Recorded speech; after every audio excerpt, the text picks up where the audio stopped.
Yay! Good afternoon. I know that you're all probably dying for something to eat, but I promise you the session is going to be exciting. It's got a lot of debate, and you're going to walk out of here going, yes, content, it's complicated, but I understand it a lot better now. I would like to welcome on stage our panel, our very esteemed panel that we have today. Come on to stage. We've got Leena from DMS,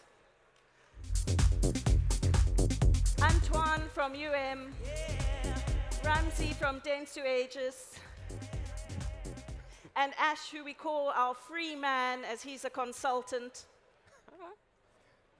Please have a seat. I'm going to take the throne, and since my name is Victoria, I deserve a throne. But I do feel that my panel is a bit all over there. So I'd like to just start off with talking about what is a brand studio. And I think Pepsi helped us out in starting this conversation.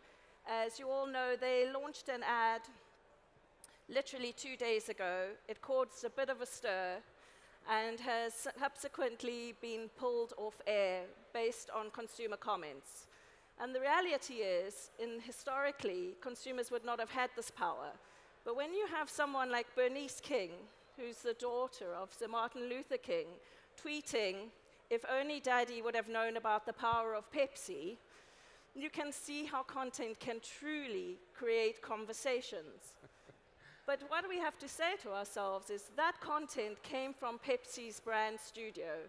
And that's how we have defined a brand studio, as an in-house studio with client. But we have to ask ourselves, does the consumer really care where that piece of content came from?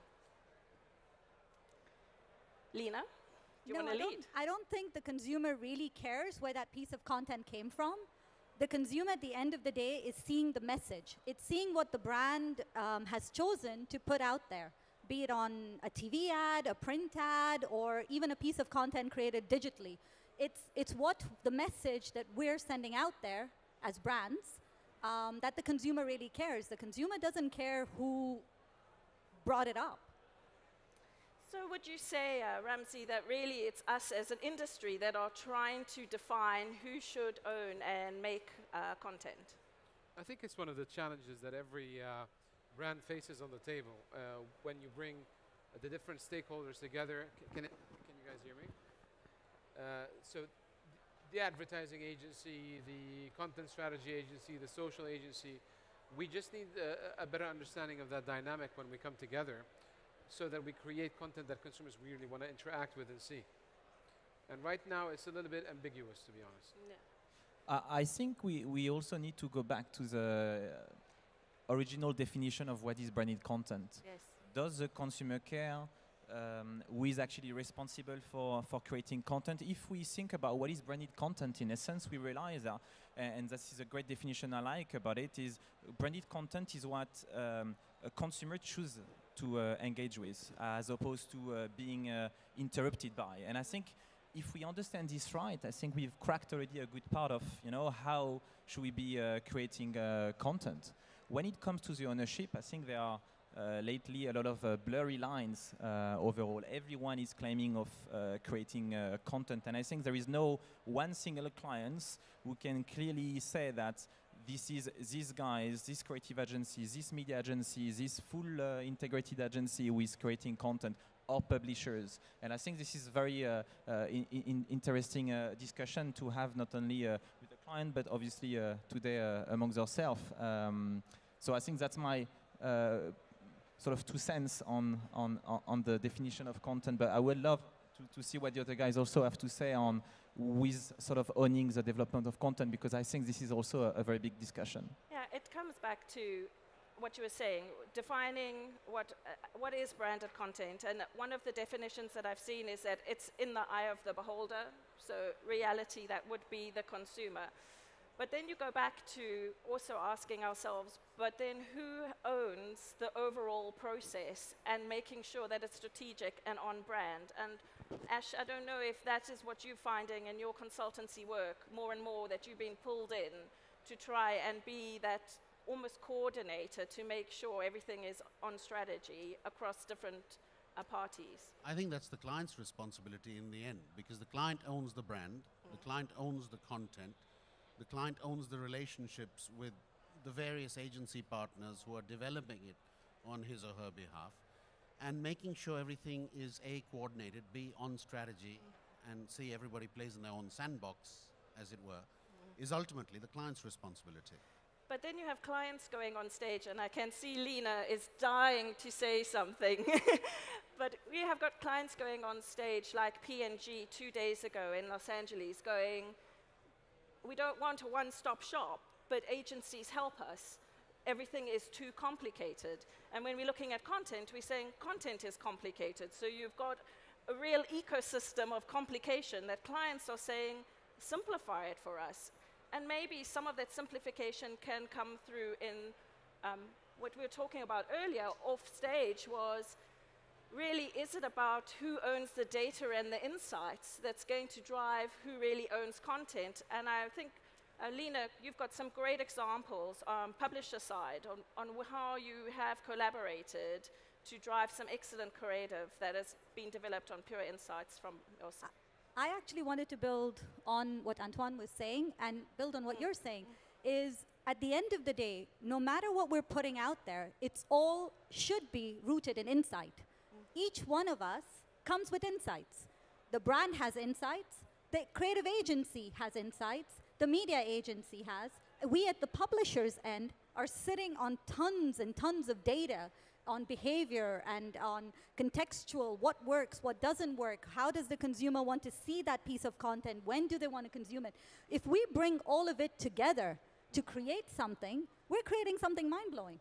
And we've had examples just yesterday when we were bringing together a creative agency, a media agency, ourselves, the publisher, and the talent. And you put them together in a room, and you will create something that will matter and resonate to the person that matters the most, which is the consumer. He's at the heart of everything that we're all trying to hit. And I think data plays such a huge part today in our lives, and that has to be woven into the stories. At the end of the day, it is storytelling, but it's storytelling today layered with data. It's interesting that you bring that up, because I'm just going to go back to the Pepsi, and it's only because it's a recent example. There are other examples where there has been consumer backlash to creative.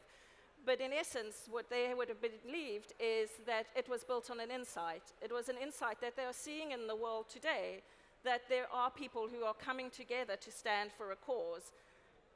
But in their statement, their official statement, they say, but we missed the mark. And I'm wondering if that is not, where is the magic? It's taking that data and insight, but still understanding what is the mark with the consumer. And it could be, and please feel free on that, is it could be added on when you bring the right partners to actually take that insight and make it come to life. It's the magic of making something come to life. And that's where, for example, sometimes, a lot of the times, our publishers come in with that magic. I think, I mean, an insight is a starting point, obviously. Who doesn't get insight, doesn't get to create the right piece of content, but this is only, you know, this, it's like trying to get the cake right without buying the right ingredients. But at the end of the day, what consumers is judging is whether the cake tastes nice or not. And I think this is pretty much the same when it comes to content. Yes, we need to start with insights. I think in our position as media agency, we also own data, and we also developing tools that can help us putting everything together to get not only insight, but to actually get the right things in place to do what's best possible with the insight. And I think anyone can claim having the right insight. Everyone can claim having the data. And I think we all come from different agencies, publisher background. Everyone have different data, but what matters the most is what you do with those data, what you do with these insights, which leads us, I think, to, at the end of the day, who is from the insight and the data, no matter where they're coming from, who is creating the content. You have a publisher on my right who can create content. It comes with the limitation we know as well. I mean, that's the essence also of the discussion behind the brand studio. You have Ash with a client background, so there is a discussion of creating content in-house. And obviously, I think we're having a similar background with agency hat and but media hat, and it makes us facing also discussion with clients, with publishers, but with creative agencies into the mix to really see with once the insight or the data have been populated, who is creating the content, which is probably the next step, but one of the most important steps in the end. I think, Vicky, we should maybe take a step back because we're painting with an extremely broad brush right now. All content is not equal. Absolutely. There's a typology of content. There are very many different types of content. I think if a brand is trying to sell, or if a brand is trying to tell a story about the lives of the people that it touches, then there's a huge role for data and insight to inform the storytelling process. If, on the other hand, a brand is just trying to position itself through creative video, and we've seen this fairly close to home with Jumeirah doing 360 stuff to showcase, their properties. Emirates doing a lot in that area, but particularly, the A380 and the Jetman. I think those are statement pieces of content, and those statement pieces of content flow directly from brand intent.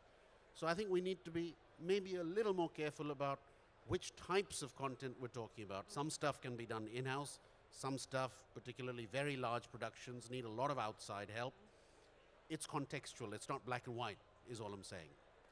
I think that's what creates this debate, because there is kind of a fluidity, and while we can agree that different types of content require different specializations, and we talk about it at length within the media houses about you don't want to put a Facebook post on Instagram or Snapchat. Those, you need to be looking at different formats and different specializations. But really, also, the topic of this discussion was, is it tough for agencies?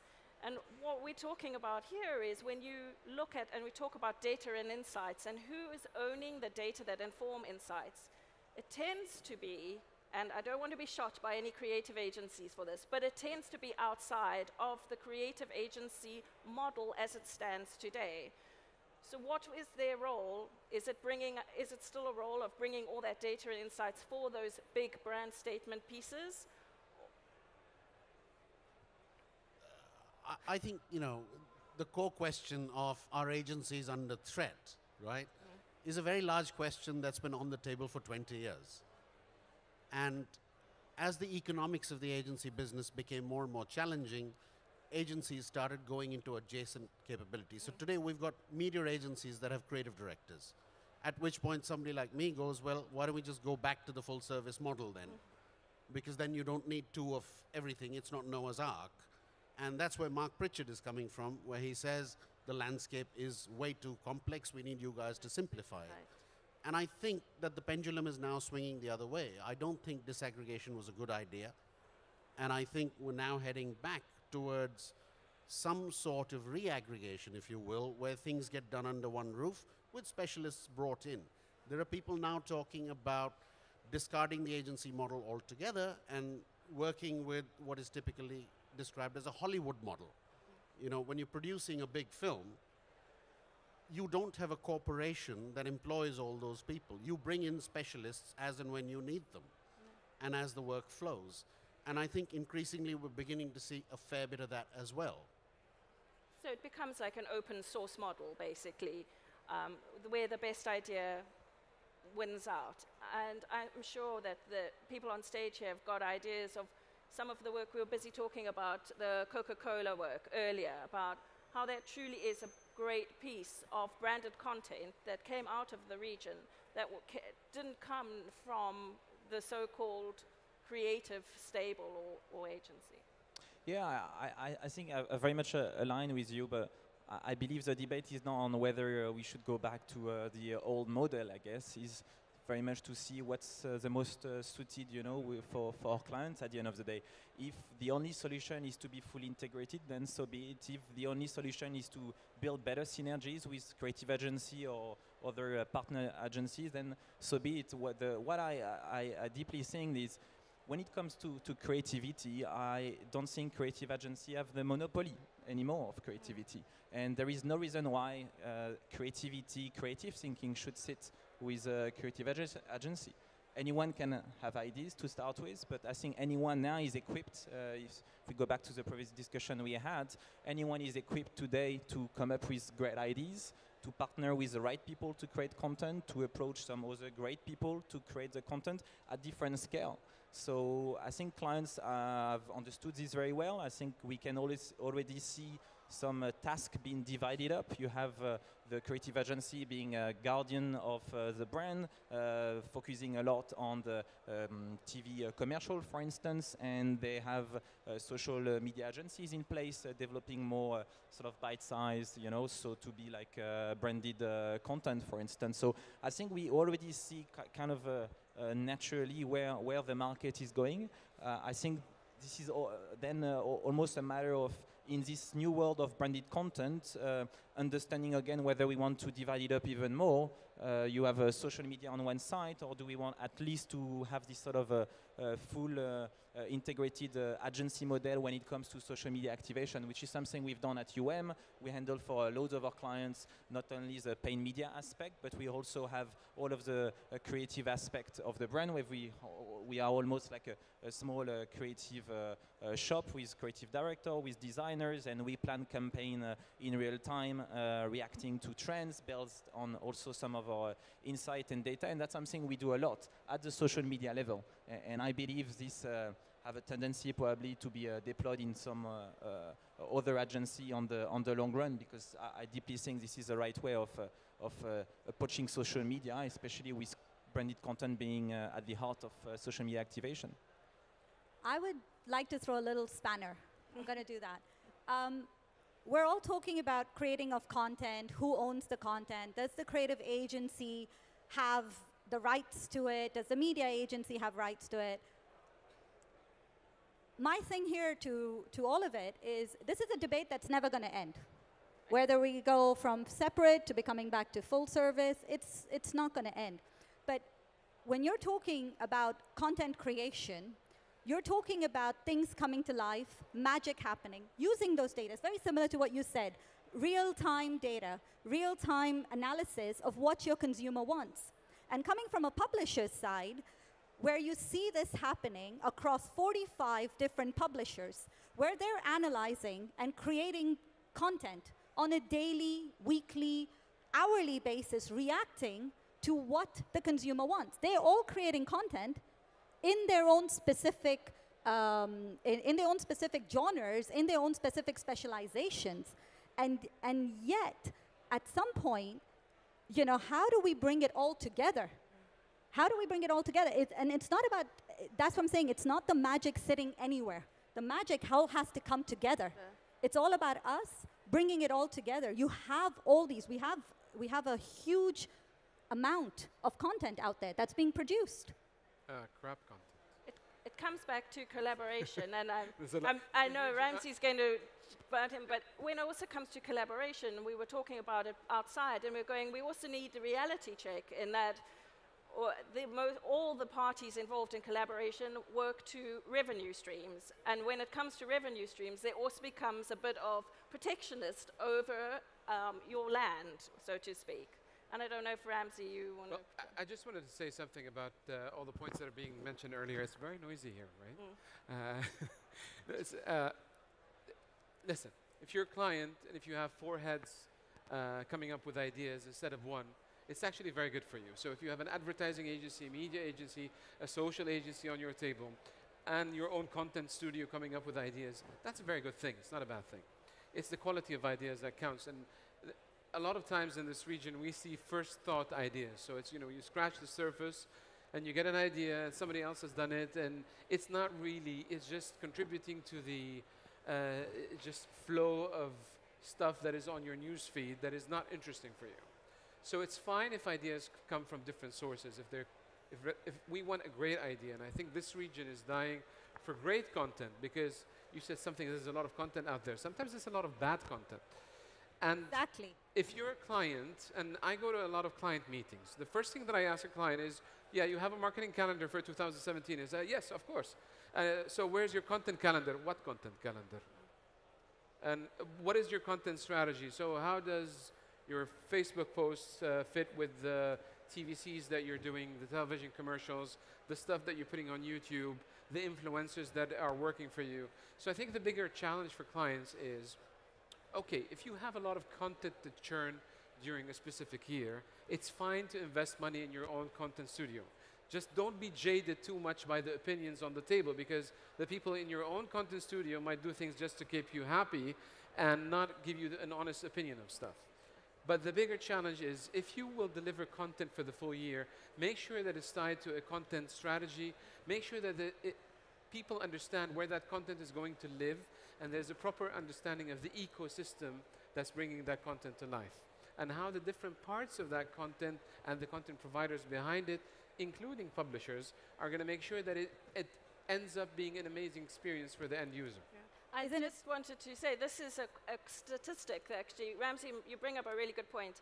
In the US, there's a statistic for 2017 where 73% of marketers were saying they were going to spend more money on content, but over 60% of them did not have a content strategy in place. And then you ask yourself, well, that's also partly falls in terms of that's where the agencies can truly add value, and maybe that's where brand studios form more of a production side in-house versus the ownership of a content strategy. Exactly. It's all about the value that everybody is bringing to the table for the brand, for the consumer. And it's not about the amount of content that we're creating. It's more about the actual content, the premium content that we're creating, and where we're distributing it in brand-safe environments. Today, everybody's creating content. And again, it all falls down to value, and how do we ensure that the right consumer is actually consuming the right content? Leena has been dying to say brand safety all session, let me tell you. So I'm going to give you a round of applause for bringing it up, because it is a whole different debate out there. I completely agree. It's a whole different debate, but it's a debate we shouldn't shy from. Exactly. It's a debate that matters today, because it's a debate that every brand is thinking about it at a global, local, regional level, including our clients here. We're all asked that same question. The content that you're producing, how can you ensure that it is for my brand and my consumer is actually seeing it? That's a question as well. So as brand studios, what value are we adding to that content, for that brand, to that consumer? It's funny you should bring up brand safety. I was with Matt Britton of Google this morning, and you should speak with him about what they're doing, because they are doing some very interesting things. Well, there you go. This debate, I can be honest with you, we only met up this morning kind of officially, and we could spend a good almost half an hour ourselves discussing it. But I think the reality of it is that truly content, it's complicated. Who owns it? It's complicated, but I believe that in this region, as you've seen on the stage today, there are more than enough people who understand how insights can drive truly tremendous creative thinking, and they're all behind collaboration. So I think we can watch this space and know that we're definitely going to see more Cannes winners for content coming out from the Middle East. Thank you very much to the panel and to you, the audience.